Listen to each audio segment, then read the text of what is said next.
Okay, so previously in the last previous section, we were talking about how to effectively use your time in trading, right? In this session, I wanted to do a part two continuation real quick of a, just basically creating a trading plan, a sample of how you can manage your time in trading. So we can make a trading plan, okay, from scratch. The main thing for me in terms of time is you just want to have your active trading time. So typically, again, I use my 3-hour kill zones as my main trading time, so we can use that as an example. Essentially, I guess I'll just be describing my personal time trading plan. But again, this is the main things you just want to be setting, right? The first thing in terms of time would be active trading time. This is obviously common sense where when you're actively trading. The second thing would be journaling. So after you're active trading, don't look at the charts anymore. If the market conditions, especially if the market conditions are bad, you're going to get cooked. Just don't look at the chart. Maintain that good win rate. And then you want to journal your trades that you took that day. So for me, for example, usually I take about 30 minutes to journal my trades. So we can do this. Journaling, 30 minutes. You can do 30 minutes to an hour. We'll give it an hour. 1 hour. 3 hours. Okay. The main thing I just want to emphasize today is you don't want to be trading for 8 hours in one sitting, because that's when psychological things occur. Your brain's not as fresh, and especially if you start losing a lot in the morning session or the first 2 hours, maybe an hour, you're gonna start revenge trading even more, and you could just literally be blowing your account, right? Just off of one single bad day, which you never should be doing. So that's why I highly recommend you guys to also follow a nice schedule where you're limiting the amount of time you're spent actively trading. Now, I do believe it is completely fine to trade several sessions, right? If you want, you could trade 3 hours at one time of New York session and then 3 hours of the kill zone for Asia session, which is sometimes what I do, right? That's way better and way different than trading 6 hours at one time in New York session, because your brains are refreshed and you already essentially have taken all the trades previously before. Whether you win or lose, it doesn't carry on as much. So that's what I'll do. Active trading is the first 3 hours, and then you journal for the next hour, okay?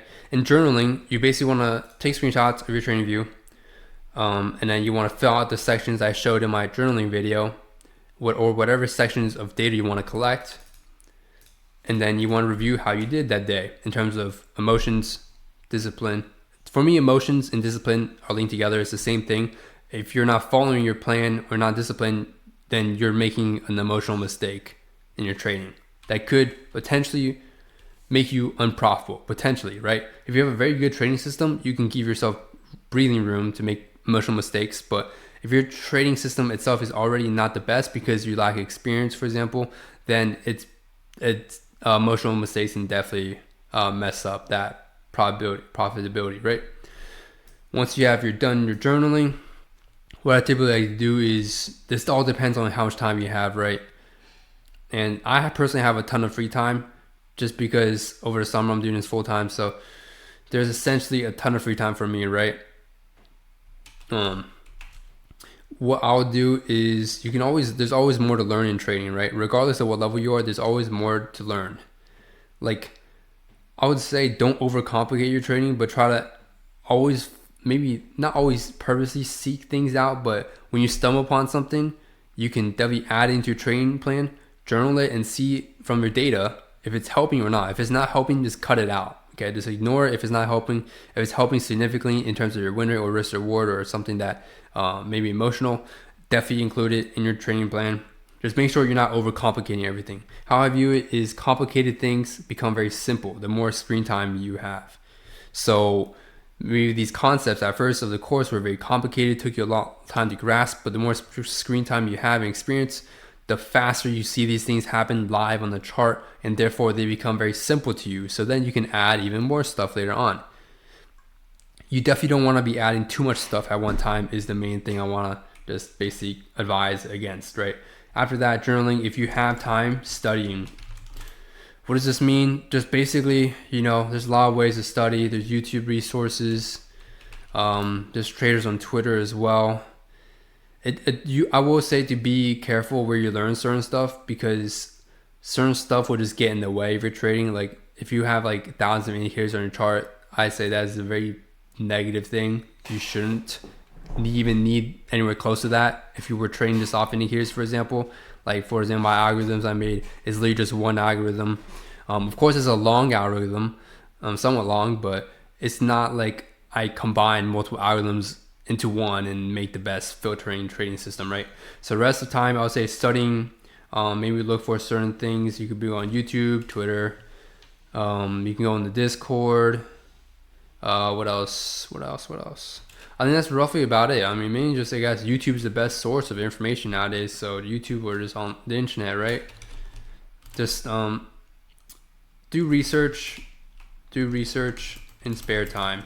Okay, so if you have spare time, continue studying, seeing if there's anything you want to add or find in your trading system. And honestly, for me, when you get your trading account to a big size, especially personal account, okay, let's not even talk about funded, let's talk about personal. You get to a point where you don't need to optimize your trading as much because you are trading with big capital. And what that means is every trade you risk, the amount of dollar amount you risk per trade is a lot more. So you don't need to keep on necessarily improving your trading as much per se, right?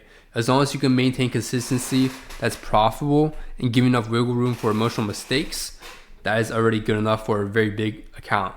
And I'll just give a real quick mathematical example of this. But studying, you can say maybe 1 hour. This all depends. But the main two mandatory things I would say is the first two. The last thing is all depends on where you are in your trading journey. So first two things are mandatory. This last thing, you can, just bold everything. Okay, that's fine. Last thing is optional, right? And then after this, there isn't too much else, right, to trading really. If you want to studying, this could also, this all can to YouTube content, or you could back testing, forward testing. Like forward testing means you're taking trades like live, but you're not taking them, like you're not actually executing and putting money behind the trades. You're just putting your position tool, okay, on your chart as if you're taking a real trade, but you're not. And then essentially what you do after that is you then put this in your collection in your data bank. So then you could see and use that in the near future or in the future in case you want to look back at certain trades and how the setups occurred. Forward testing is very helpful as well. And same with back testing. Okay. And then essentially what you want to do. So my other thing I was talking about was capital, right? So we have trader A. Let's say this is the power of capital. As you compound your account within a few years, it will become a situation like this, right? But of course, this takes time. The main thing, honestly, for compounding account is mainly just time. If you have the skill, the rest is just time. And when I say time, it's mainly more so trade frequency, as in number of trades you're taking. But they have to be quality trades. They can't be number of trash trades. If you have a number of C+ setups, it doesn't matter as much as having less, but high quality A+ setups, right? So if you keep executing those A+ setups that you find from your data, that you filter out, you can definitely compound faster. So trader B, let's say capital is 1 million. Trader A, let's say you're beginning, this depends where you are obviously in the world. Maybe something realistic, let's say 10K. Okay, I think that's pretty realistic. That's 100 times account difference, by the way. So maybe let's just do 100K, because I think a mil is out of reach for some people for now. Which again, through time, you will get to a mil pretty fast with compounding if you're doing it the right way, like I show you guys, and execute obviously like I show you guys as well.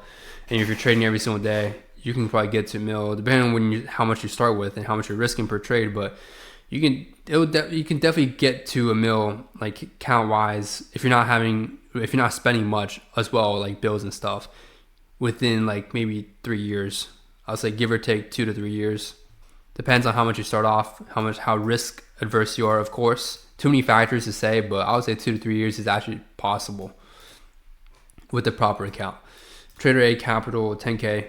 let's say trader A's stats are, trading stats are, let's use that 50% win rate to our average. Pretty good, right? Not bad. Trader B, let's say his stats are worse. Let's say, actually, let's change this real quick. 50% win rate for our average. 50% win rate to our average. There, that's better. I'm trying to prove a point here. So let's say both traders take 100 trades, risking 1%.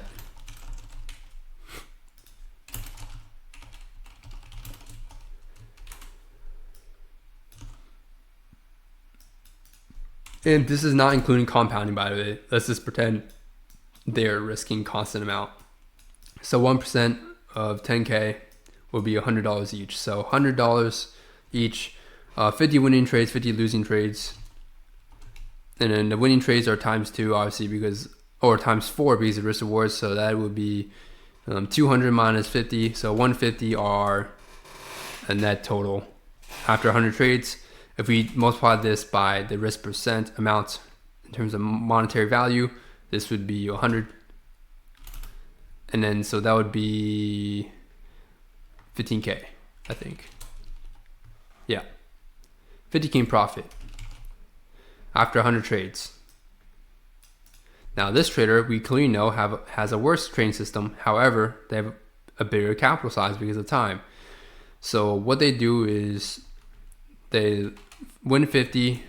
That's 100 minus 50. Their net total is 50 RR.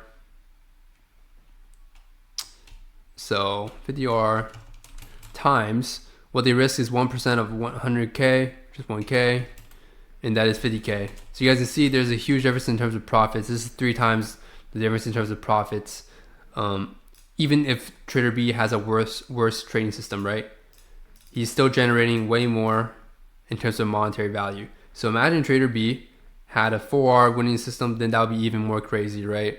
This would be 150 times, it would be 150K profit, which would be crazy. But this is just what I want to show you guys.